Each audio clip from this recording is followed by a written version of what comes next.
አፋህ ያለ ተመቃየር አንድነት ምርኮኛ እየማረከ እየቀለበ ወደ ቤቱ ተመለስ እነሱም ይሄንን ጭካኔ እነሱ እንደሚጨክኑት ፋኖቹም መጨከን አለባቸው እየምናገረው አሁን በኋላ ይበቃል እየማረኩ መቀለብ ይበቃና እየተመለሰ እየተዋጋ ነው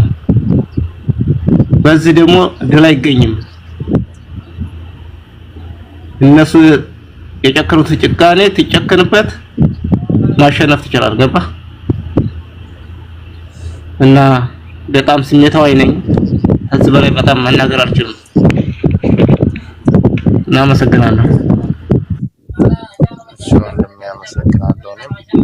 አሁን ምን መሰለ የአማራ ልጅ ፋኖ ይሄንን ሊያደርግ አይችልም ኢትዮጵያውያን እስከሆነ ድረስ ነገ እኮ ይሄ የሚጠፋ አሻራ አይደለም ነገ ሰላም ቢፈጠር የዚች ልጅ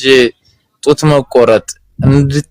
እንግዲህ እናት ሲወለደች ሰው ጡቷን እስከመቁረጥ የተደረሰ መቼም ጠባሳ ሊጠፋ ይችላል የሚለውን ነገር አይምሮአችን ስናስበው ከባድ ነው ሁሌም እቺ ልጅ እንግዲህ ሚኒሊክ እንደዛ አድርጓል እየተባለ አይደለም ወይስ ከዛሬ የኦሮሞ ህዝብ ሊያወራው የሚችለው ያንን ነገር ግን ዛሬ የተደገመ እንዴት ነው ከአይምሮአችን ላይ መቼ ነው ይሄ ነገር ጠባሳው ሊጠፋ የሚችለው መቼም አይጠፋም ብቻ ከባድ ነው ባለማህተቡ ኔትወርክ ነው መሰል ቅድም ያስወጣ ያወራው ሰምታችሁ ምን ያወራሁትና አልሰማችሁኝም አልቆመህና በዛው ወጣ አልተሰማም ተጀመርከው በዛው ወጣ ያወራው ነበር ግን ሸበካዬ ብዙም አይደለም ታውቃለህ ነበር ያው ዙሮ የው ተናገረታል ማነው ስሙ እሱ አሁን እየተናገረ ነበረው ልጅ ፋኖ በቃ እንደዛ ነው መሆን ያለበት ማንኛውም ሰው በቃ ሁሉ መነሳት ድምጽ መሆን ግዴታው ነው በቃ ታውቃለህ ይሄ ነገር ይሄ ድርጊት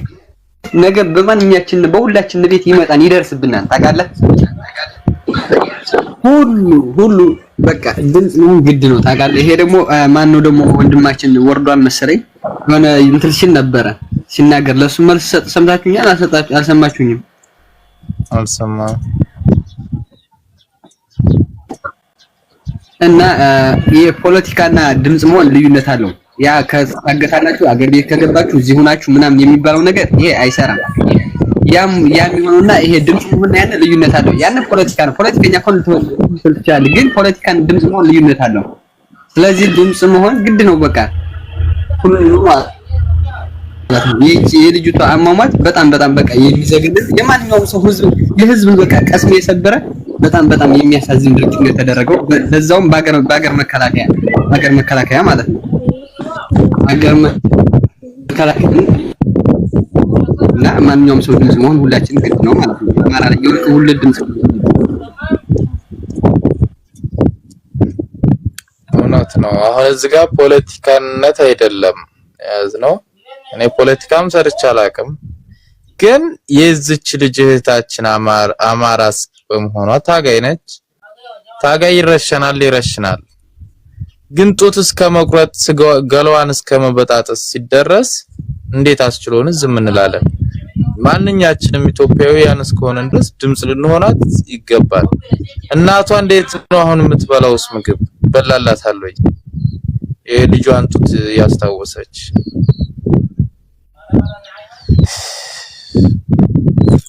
አማራው ተራራው ሲሄድበት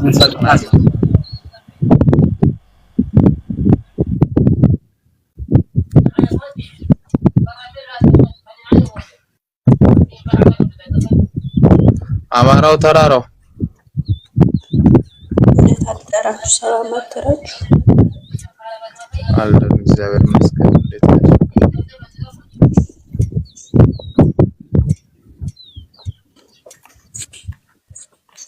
ምትናገሪያለሽ እንደዛ አይደል ልብ የተሰበረ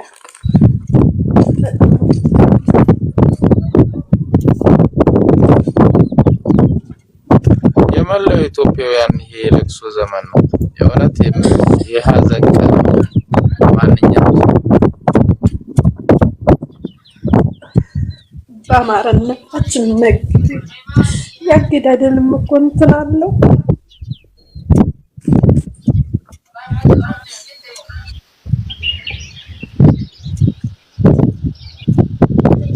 እንግዲህ የምናለቅስበት አይደለም። ይሄ አንድነት ተፈጥሮ ድምጽ ሊሆንበት የሚገባ ነው። የለቅሶ ዘመን እኮ አይደለም ያዘው። እንደ ኢትዮጵያውያን ድምጽ ልንሆን ነው የሚገባን ለዚህ እህታችን። እስከ መቼ ነው እንደዚህ የሚቀጥለው?